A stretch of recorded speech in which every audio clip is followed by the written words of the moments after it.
Ese Alice yaba yavuye ku izima? Ese byaba noneho yaba yisubiyeho? Ese noneho yaba arimo gutekereza neza? Rero ejo twari twabonye n'undi witwa Alice yakomeje gutonganya witwa Cedric, atarimo gushaka kumwumva, atarimo gushaka kumva n'ikintu kimwe, ahubwo arimo kumushinja amakosa ye yose. Ako kanya rero witwa Lucky yaraje muri koko yari yahamagawe n'uwitwa Gihozo, araza arangije bashaka kwijijisha kugira ngo berekane ariko aha ngaha byo nibyo, nubwo buriya inzu ihiye idapfa guhisha umwotsi. Rero bashatse kwijijisha ngo berekane yuko nta kibazo gihari kuko bari babonye uwitwa Lucky yaje. Gihozo niko kuvuga ati oya, mwikomeza guhisha ibintu kandi ibintu bikomeye. Akomeza Gihozo nanone akomeza kuvuga nabi witwa Cedric, amubwira ati uyu nguyu yateye inda, uyu nguyu yateye inda, uyu nguyu yateye inda, ubona nyine nta cyubahiro arimo kumushyiriramo, ndetse banakomeza no kumutonganyiriza imbere ya Lucky, kugeza aho uwitwa Alice yivumbuye akavuga ati n'ubundi ibi ngibi narabirambiwe. Alice ubona yuko rwose guhubuka kwe ahubuka cyane, bimwe bikomeye agahubuka, yese ahaguruka yarigendera. Lucky abona yuko ibintu bitameze neza kuko Cedric yaramaze nawe kubabara cyane, ababaye yuko abona yuko nta kintu na kimwe adakora, avuga ati nta kintu na kimwe nakora, ntako mba nagize.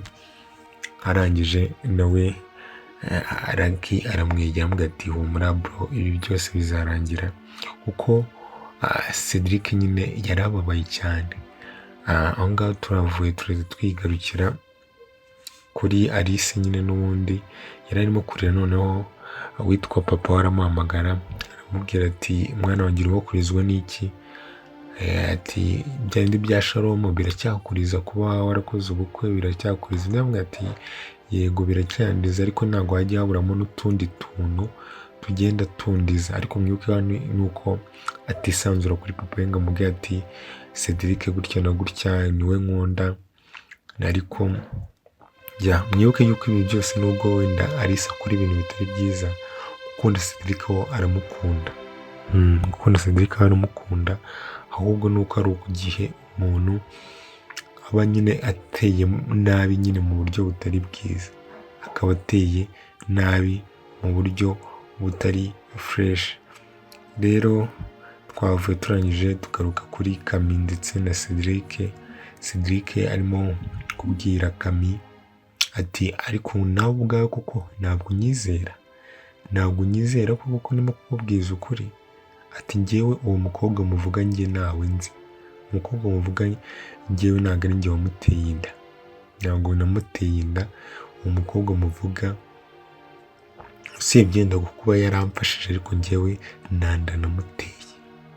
Undi muri uriya mukobwa Kami aramubwira ati ok, nimba ari utarimuteye, kubera iki nyine yakundaga kuza hano? Yaje hano nyine aje mu biki? Yajaga hano aje gukora iki? Undi amubwira ati rero impamvu yazaga hano sinyizi, ntabwo nyizi, ibyo ngibyo ntabwo ninjye mwagakwiye kuba mubibaza. Ati ahubwo uwo mukobwa niwe nkeneye kubona. Nawe ati rero njyewe nzamukwereka, nongera kuza hano nzamukwereka. Ariko nyamara mwebwe ko umukobwa twasize avuze ati agiye guhangana n'uwitwa Cedric byeruye. Twigeze kumva avuga ko ari umu ex we, ari umuntu bahoze bakundana. Ati ariko ngiye guhangana byeruye, ngiye guhangana na Cedric byeruye. Cedric rero yafashe umwanzuro wo kuvuga ngo reka nongere mpamagare Alia ndebe nimba yanyitaba tuvugane. Nanone ahamagaye witwa Alia, telefone yanga gucamo. Mwibuke ko Alia tubizi neza yuko uriya mukobwa uzi umwitirira yavuze yuko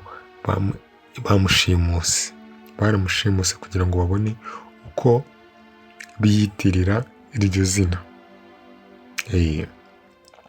aho ngaho rero twavuye turagenda twigarukira ahari witwa Gihozo ndetse na Dani. Gihozo arimo kubaza Dani ati ese buriya papa byagenze gute? Ndavuga ati papa wanjye byansabye yuko mubeshya muribuka ko Dani witwa papa amubaza ati ni iyi ntambara irimo kubera mu nzu ni iki?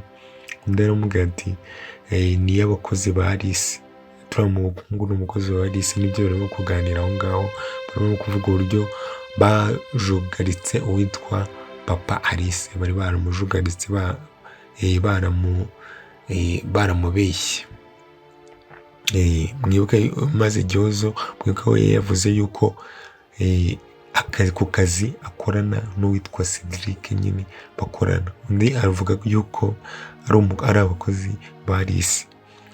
Bivuga yuko papa wabo ashobora no kuba yabavumbura isaha n'isaha, kuko n'ubundi dukeneye yuko uwitwa Alice bimenyekana ko akundana n'uwitwa Cedric, kugira ngo nabo ubukwe bwabo burebe ukuntu bwagenda neza, bwa flowing nyine, bwa abantu babukurikira nyine bukagenda neza.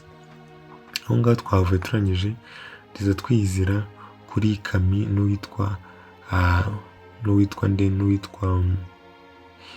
n'uwitwa Tricia.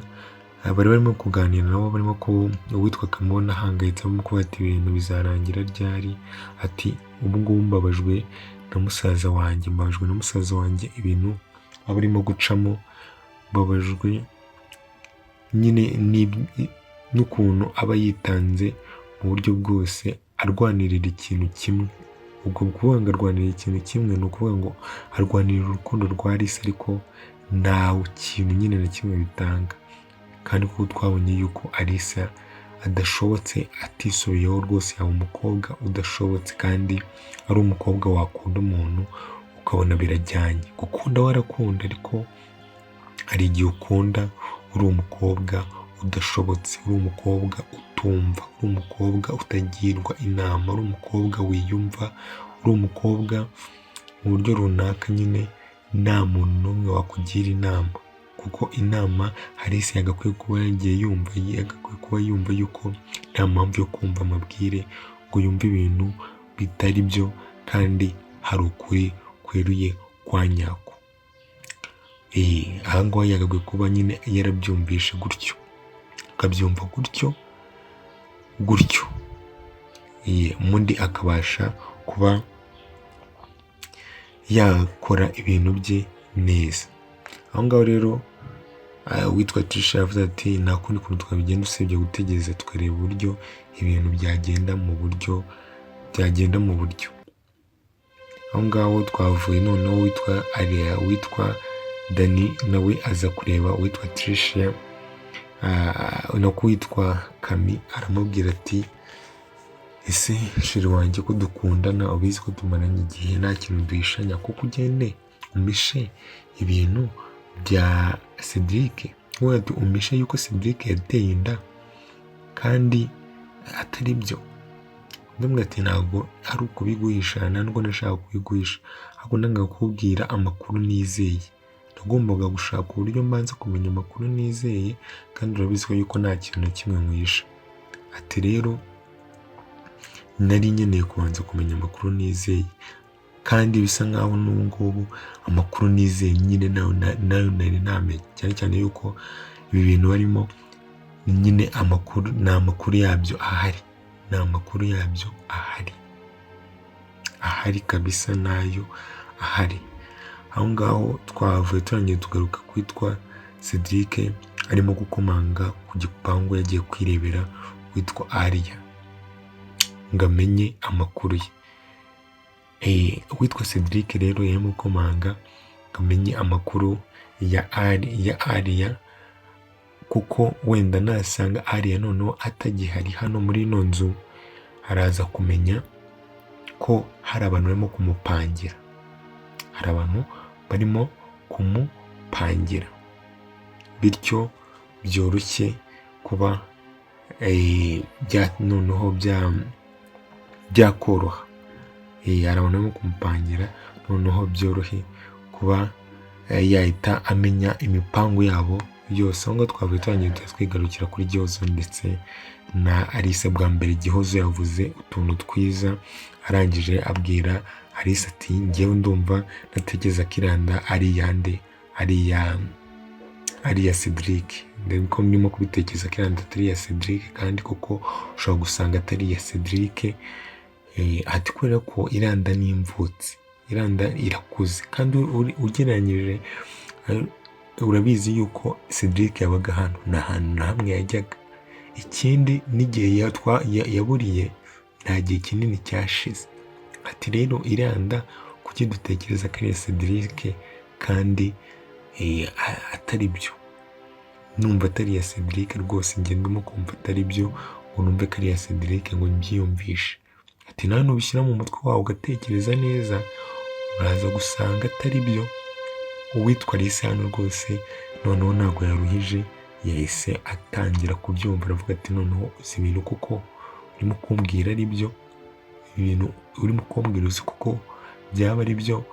Ushobora gusanga uwitwa Cedric naramubeshye, narongeye kumubeshya Cedric wanjye, kwa kwagubuka kw'abakobwa aho bagurika. Ati ushobora gusanga rwose naribeshye, ugasanga nayibabarije umuntu mu ndanda we, kandi kuko ibintu urimo kuvuga noneho aka kanya ndimo kubyumva. Witwa rero Alice bisa nkaho nyine yumvisha ibintu. Tugaruka kuri wa mukobwa urimo gushaka guteranya abantu, arimo kuvugana n'umuntu kuri telefone, arimo kumubwira ati ubu ngubu ko Alice barimo gutongana, Cedric na Alice barimo gutongana. Ati ubu noneho urebye imipango yacu yose irimo gucamo. Ese iyi mipango uyu ni umukobwa ayifitanye nande? Iyi mipango ni umukobwa ayifitanye nande? Ko witwa Shalom wabateshaga umutwe noneho ko nawe ugihari atakirimo kuboneka, imipango uno mukobwa ayifitanye nande? Nicyo kibazo. Imipango uno mukobwa ayifitanye nande? Aho ngaho dukomeye dushyiraho akabazo. Aho ngaho turangije nibwo uno mukobwa yafashe umwanzuro wo kujya hehe. Twagije kubona uno mukobwa afite ibikapu, yafashe ibikapu rwose, arangije aza kureba witwa, aza kuri kampani.